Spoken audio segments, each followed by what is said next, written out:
There are a lot of stories out there just waiting to be told. I'm recording artist Mark Tara. Welcome to Spotlight TV. Spotlight, shine bright tonight. Time for you to step into spotlight, shine bright tonight. Time for you to step into spotlight. Hello, and welcome to Spotlight TV. On today's episode, we spotlight the launch of North America's first WorldPride right here in Toronto. It all starts at the Hilton, so let's see who we caught up with. Spotlight. Having WorldPride in Toronto is an amazing, amazing privilege for our city to be able to celebrate the things we've accomplished and to share that with the world, but also through the Human Rights Conference to be able to learn from other organizations, other places in the world about what's going on. As wonderful as it is here, there are still 68 countries where we would be arrested for being in a gathering, and in 8 of those countries I would be executed simply for being gay. So it's a combination of celebrating what we've accomplished, but also knowing there's still a lot more work to do. I think for me, in terms of what I'm looking forward to, there are a lot of wonderful, amazing events, but probably the parade itself. Since this year I'm the Grand Marshal of the parade and leading the parade, and it's an amazing honor, and to see the spiritual community affirmed and recognized this way as an important part of the community is a real gift.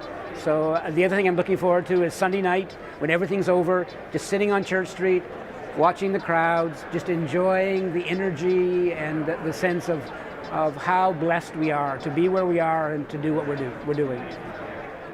Being a gentleman of a certain age, it's a look back and it's a look forward and it's a look around the world. So, and the look back, when I was 10 years old, being gay, lesbian, or transgender was a criminal activity. You couldn't date, there was no marriage, you couldn't have children, and any expression of sexuality usually meant that you were being arrested. And our bars, when I was a kid, when I was in my teens and 20s, were routinely busted up by police and people were being arrested for being found in a body house. So we were essentially criminals. You know, now I was the first out gay man to be elected mayor of a major city in the world. I'm here in Ontario where we have the first out lesbian head of a government in the Commonwealth, and we are full and equal partners in the society we live in.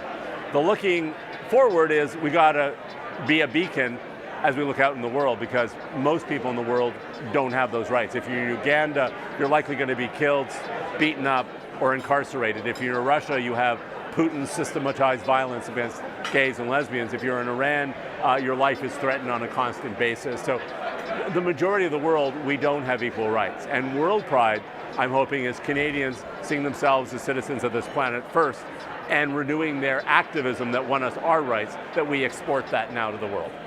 Hi, my name is Glenn Murray. I have been a gay activist since I was 14 years old. That was a long time ago. I'm the Minister of Transportation and Infrastructure, and I was once the mayor of the great city of Winnipeg. I wrote a number of songs at the time, but there was a slogan that was very popular at the time, which was "Glad to be gay." There were little badges that people were wearing, but we were so closeted at that time that a lot of people were wearing the badges in the clubs and then taking them off when they went out on the street. And at the same time, the police were beating the shit out of gay people. Not so much lesbians, it was gay men that they were going for at that time. And so I wrote a song that was sarcastic, saying, "Sing if you're glad to be gay." And then it just listed all the kind of horrible things that the police and indeed everybody else was doing to us at the time. And punk rock happened around that time. And I went to see the Sex Pistols at the 100 Club in London. And it was so provocative, it was so unlike anything that we'd seen before. I thought, well, I'd like to be in a band that has that sort of impact. But I was 10 years too old to be a punk rocker at that time. I was in my late 20s. So I just formed a regular rock band, modestly known as the Tom Robinson Band. And we tried out that song, "Sing If You're Glad to Be Gay," on straight audiences, because that was our kind of version of punk rock. It was like to see if you could get a reaction off people. And bizarrely, instead of bottling us off the stage, they loved it. They used to sing along. In fact, quite often you could tell the closet gays in the audience because they weren't singing. And all the straight people who were secure in their sexuality would be going, "Sing if you're glad to be gay," no problem. All the secure gay people were going, "Sing if you're glad to be gay." And then you'd always see these people going, "Do you see me singing? No, nothing queer about me." And we put it out on an EP, and it got to number 18 in the UK charts on EMI Records. And it became a bit of an anthem. I mean, I have to say, certainly in Britain, it became quite a well-known song. Hi, my name's Tom Robinson of the modestly named Tom Robinson Band, who had the distinction of getting a song called Sing If You're Glad to Be Gay into the UK Top 20. And although my domestic circumstances have changed a little over the years, I still stand by every word. Myself, I worked in media for 27 years through different publications. In the last 8 years, I acquired the Pink Pages directory, which is now, this year is celebrating its 25th anniversary. We're going Ontario-wide in print and Canada-wide online. We also published Pink Play Mags, which has been around for 7 years now. It's a seasonal magazine for the LGBT community that touches on social issues, community issues, travel, holistic advice, that sort of stuff. And in the last couple of weeks, we launched a new magazine called The Buzz. And The Buzz is going to be 6 times a year in print as well online. We're going to have a Buzz TV where we're going to be covering different events, entertainment, parties, all that sort of stuff in the community. Along with also, we're going to be launching an app for The Buzz very soon as well. I actually was the chair of marketing and communications for WorldPride for the last 4 years. And in the last year, I was sitting on the community involvement committee. I'm looking for really to see all the accumulation of all the hard work by hundreds of people who put such an amazing time. And I'm looking forward to actually see the world here. My name is Antoine Hashim. I'm the president and chairman of the board of the Inspire Awards. I am also the publisher of the Pink Pages directory, Pink Play Mags, and the Buzz magazine. The Mr. Gay program operates worldwide on both a regional, national, and international level. It's a program designed to inspire and encourage LGBT members to get involved in their community and develop, create, and find empowered, positive role models that can become spokespeople for the community and work together to find solutions to the various issues that our communities still face across the world. It's been a rather intense year, to be honest. The first part of it being more sort of facilitating the things that I needed to do within myself to figure out what it was I was going to present out to the world. The particular events that I wanted to attend, the particular causes I wanted to represent, and those that I wanted to further from my personal own standpoint as well. And then the latter part of the year has been spent traveling and seeing the wonders that the global gay community has to offer.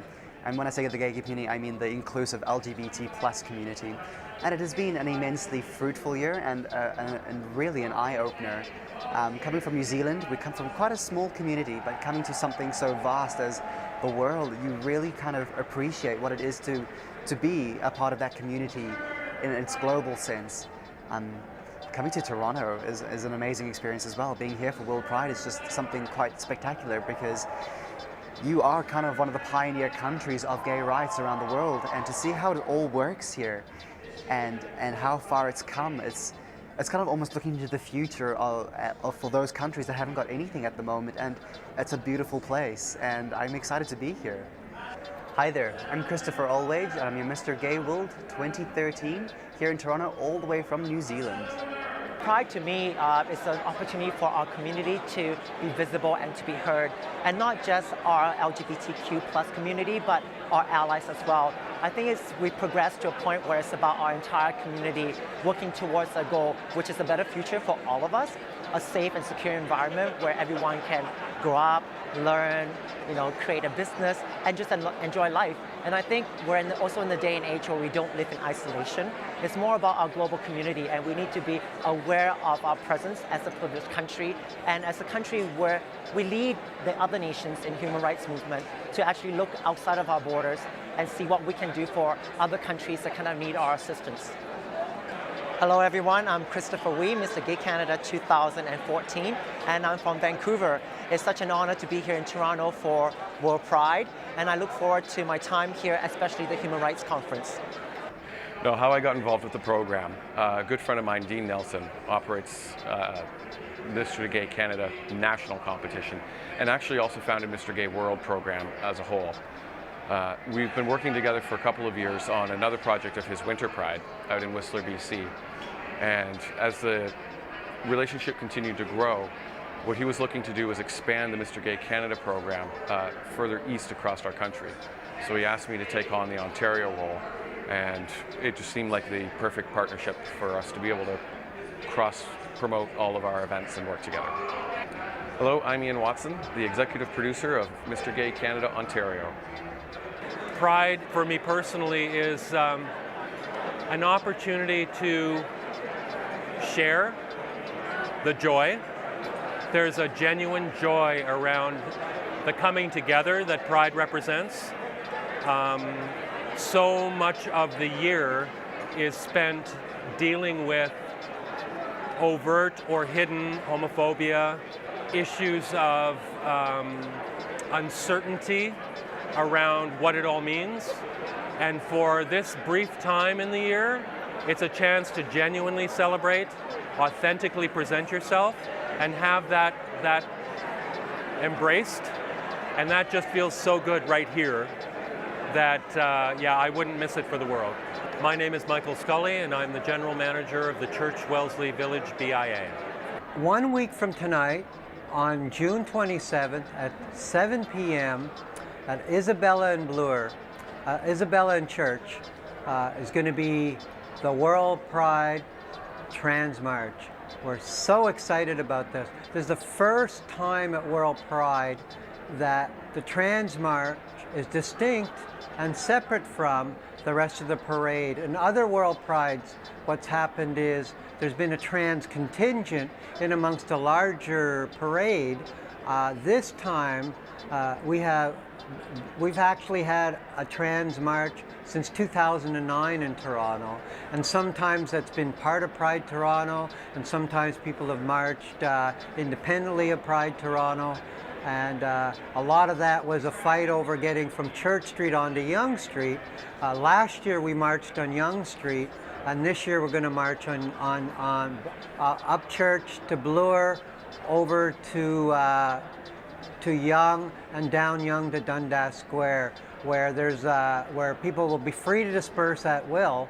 But I will be going and inviting others to join, to come into the stage at Dundas Square, where bands like Against Me and the Clicks, who have trans performers, will be performing for our enjoyment after the march. That's something I always really look forward to on a Friday night at Pride. My name is Susan Gapka. I'm a member of the board of directors of Pride Toronto. Happy Trans Pride, everyone. So that was the official launch party. Then we moved to Nathan Phillips Square for the flag raising ceremony and a concert featuring Steve Graham, Deborah Cox, and headliner Melissa Etheridge. Toronto and all parts, wherever you might be from, it must be. The beautiful wife is here. It must be selfie time. I want to get it over with, all right? We are so happy to have you here. And we are, those of us who live in Ontario, we are aware of how blessed we are that Jane and I just traveled for 42 days around this province, and we have been elected, and not once did anyone challenge us because we are lesbians. Not once.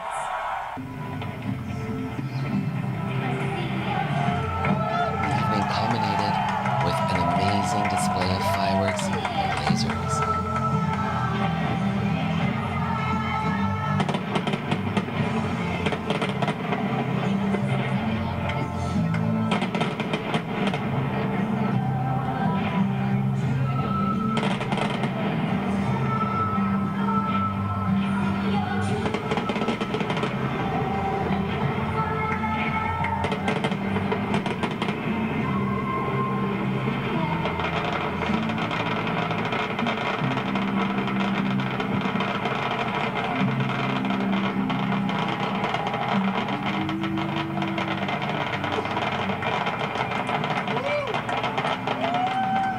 so much for joining us. Now we'll